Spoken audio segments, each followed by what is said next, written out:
So good to have you. So we're going to hear from you now. Rhonda is the Global Head of Training and eLearning at the Internet Society. And if I'm correct, you're going to talk today about supporting Black people in tech during a time when there's been a huge focus on racial awakening. Is that right? That is correct. And thank you so much, Claire, for that kind introduction. So thank you, everyone. My name is Dr. Ronda Zelezny-Green, and as you can see from the title of my talk, I'm going to speak today about what you can do concretely to advocate for Black people during this period of racial awakening. Algorithms that decide university placements, access to visas, and the rights to benefits. Skills that aren't needed, yet are still written into job descriptions. Referral systems that privilege who you know and not what you can do. There are several reasons why only 3% of the UK tech workforce is Black. Let me say that again. Only 3% of the UK tech workforce is Black, and only 1 to 2% of technical roles in the UK are held by Black people. Given these figures, Black women in tech, like me, are among the rarest people in the sector, since Black men often fare better due to gender factors. Let me tell you a secret. I cheated my way into the UK tech sector. No, really, but not in the way you think. You see, I'm originally from the United States, and 10 years ago, when I first made a career change into the tech sector, the firm I worked for had an office near Harvard University in Cambridge, Massachusetts, and of course, one here in the Big Smoke. When it came time to start my graduate studies in the use of technology and international development, I asked for and was granted a transfer to the London office, and boom, just like that, I single-handedly increased the number of Black women in the UK tech sector. But it really shouldn't be that way. An immigration maneuver should not be required just to take up space in a sector and in a country where opportunity is purported to be accessible to anyone willing to work hard. I've seen firsthand that the pathways to get into UK tech and getting ahead once you're in are littered with roadblocks. When people are the reason these roadblocks exist, the causes for this roadblocking behavior can be grouped into two broad categories: unintentional and intentional. In the unintentional category sits the only cause I can think of: being cryogenically frozen in 7100 BC, like Cheddar Man, and reanimated in 2020 with absolutely no clue of what has transpired over the past odd millennia. In the intentional category sits behaviors that people actively engage in, including outright racism, stereotyping, unconscious bias, microaggressions, victimization, gaslighting, retaliation, and the like. Of course, the system in the UK is such that even if you somehow stay in the tech sector long enough and survive the onslaught of these intentional behaviors, you may still end up leaving the sector altogether, since currently it is not legally required for companies to reveal any pay disparities along racial and ethnic lines, just gender. In the absence of this data, you are usually just left with a nagging suspicion that you are being unfairly paid. And good luck getting human resources to help you figure out what's really going on. They'll never do it. Although money is not everything, it is often at least part of the motivation for beginning a career in technology. Being unfairly paid because of your race or your ethnicity is wage theft, and this theft hurts both ways. A recent study from a Wall Street bank Citigroup in particular, found that during the past 20 years, the US economy lost $16 trillion due to racism against Black people in different sectors of the economy, including employment. If the same study was done here in the UK, how much would racism be found to cost the UK tech sector? I'm not going to dive further into the roadblocks and barriers, since I think that if we're all honest with ourselves, we know what's being done and we know who's doing it. For those of you who want to know how you can support underrepresented groups in tech, and particularly Black people, I'm going to highlight 5 ways you can take concrete action starting today. No delay, getting started immediately to advocate and dismantle these barriers for your own benefit. You're really and truly not doing it for us, it's for you. Yes, that's right. Meaningful allyship to Black people in the UK tech sector would benefit you by helping Black creativity and innovation fill your lives and take up space in a manner that will demonstrate modern ways that Britain can truly be great. 1, recognize that there is a problem and that you're likely part of the problem if you're not Black. This is perhaps the toughest action for you to take because you have to surrender the belief that by simply not being racist, that is enough to compensate for any racist behaviors you might engage in. It's not. As Dr. Angela Davis said and continues to say to this day because it's relevant, in a racist society, it is not enough to be non-racist, we must be anti-racist. A large part of the reason you may not know that there's a problem for Black people in the UK tech sector is because of use of the term BAME. Does it rhyme with name or mammy? I'm still actually trying to figure that out.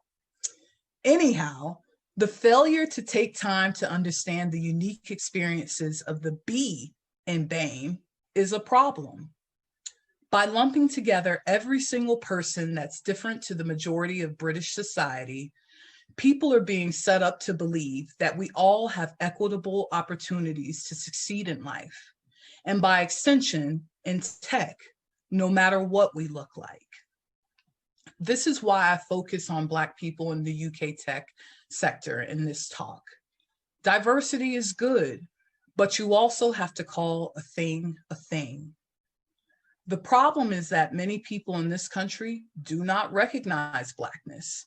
Because people do not recognize Blackness, they then do not recognize that being Black in the UK means that Black people have a unique set of circumstances that require the dismantling of existing power structures in order for Black people to truly flourish in tech. In the absence of this recognition, Black people are subjected every single day to racist behavior from their peers and the people who manage them that cause harm, which ultimately prevents their innovation and creativity from benefiting us all. An action that you can take today is to recognize Blackness. See us.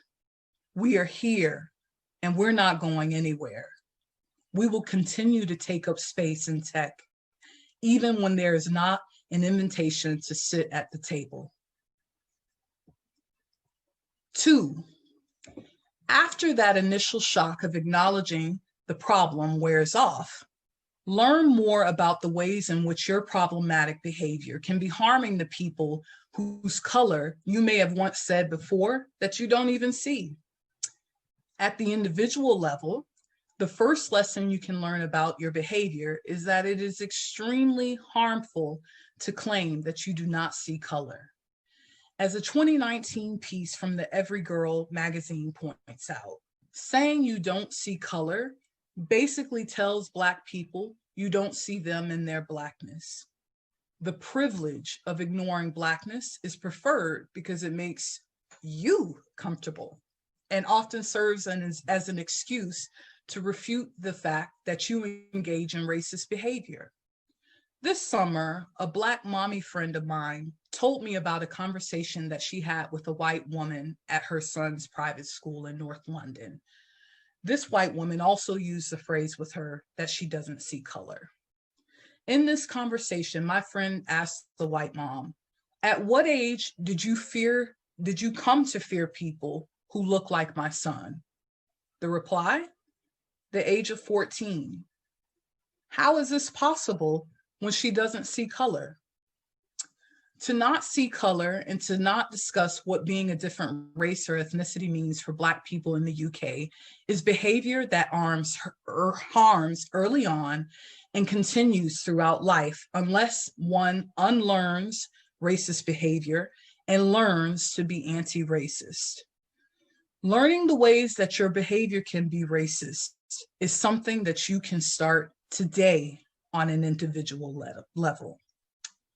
A second lesson about problematic behavior that can be learned at the organizational level, so moving beyond individuals, is after admitting you have a problem, learn and identify the scope of that problem. Last night, I had the time to attend an event held by the incredible Deborah Okinla, who is the founder and CEO of your startup, Your Story, commonly referred to as YSYS. YSYS is a startup community that's dedicated to connecting diverse people with opportunities in tech. Last night's event was to launch YSYS's Know Your Data campaign, a campaign created to encourage the UK startup ecosystem to commit to collecting the diversity data of their employees and their investees. This event featured remarks from Cheryl Dorsey, the founder and CEO of The Plug, a digital news and insights platform covering the Black innovation economy. Cheryl asked a question that stayed with me, and I had to revise my speech this morning to include it. To paraphrase her question, she asked, why should she have to educate white people about something they can Google? The statistics I shared earlier in this talk about the level of representation of Black people in the UK tech sector were not, as you might think, hidden figures. It took a 2-minute Google search and voila, the broad scope of the problem is understood and would give any organization enough information to know that their organization might also have this problem of underrepresentation.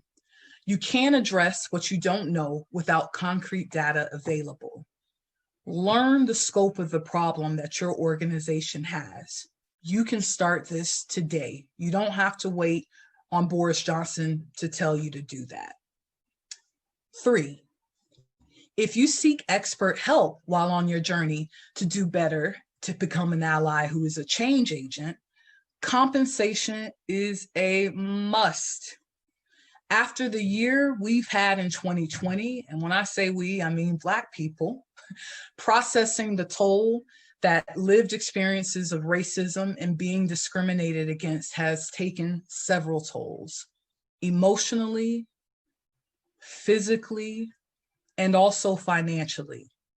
Please do not add to that by asking people to explain to you how they experience racism, to prove that something was racist, to show what it means to be Black in the UK tech sector. Please don't do that. The action that I would ask from you today is, if you want to know the answers to those questions, pay people, pay them for their time, pay them for the horror of reliving these experiences and recounting them to you. 4, show up and show out. Not being racist is not enough, as I said earlier. You need to be anti-racist, and that should be your way of life. But it can only become habitual if you consciously decide to be racist every single day. Don't private message a colleague after a meeting where racist behavior was allowed to go unchecked. You might not have said a racist remark, but by not standing up and speaking against it, you may as well have said it yourself. Talk the talk, say something, and more than that, walk the walk. Protest with your feet and with your wallet. 5, acknowledge that this is a marathon and not a race. No pun intended. This summer, I saw several UK tech companies and UK outposts of US tech companies issue statements, post Black squares, and hashtag Black Lives Matter. Now, well, it's back to our regularly scheduled programming. Racism, like diversity in general, falls back as a business buzzword that people love to talk about, but rarely do anything about over the long term. The conversation shouldn't only happen during Black History Month, which I must remind you starts today. Happy Black History Month. Or when there's another Black Lives Matter protest. It's a conversation we all need to be having all of the time with our employees, employers, colleagues, family, friends, loved ones. It's a conversation that needs to happen until racism no longer exists. Now that I've given you 5 ways to take action today to advocate and dismantle these barriers, I want to leave you with 2 key statements. Hiring Black people is not a form of charity work in the UK tech sector. It's a commitment to justice that is restorative. Secondly, hiring Black people is not a handout. It's giving back opportunities to capable people who have been systematically overlooked and excluded, an opportunity to bring value to your organization. Start today. Thank you.